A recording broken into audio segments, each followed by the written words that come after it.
শুভ সকাল বন্ধুরা, তোমরা সবাই কেমন আছো? আশা করি তোমরা সবাই ভালো আছো, আর আমিও ভালো আছি।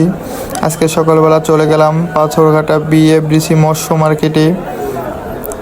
তোমাদের আজকে দেখাবো বিএফডিসি সকালবেলা কি কি মাছ উঠছে আজকে। সবাই পুরো ভিডিওটা দেখবা, আশা করি দেখতে পারবা নানা রকমের মাছ। এগুলো দেখো পোমা মাছ, পাশে আছে চিংড়ি মাছ।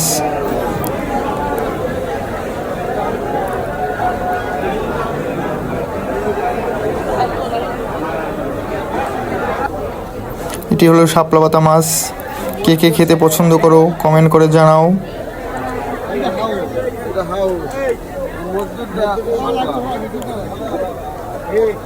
অরিজিনালটা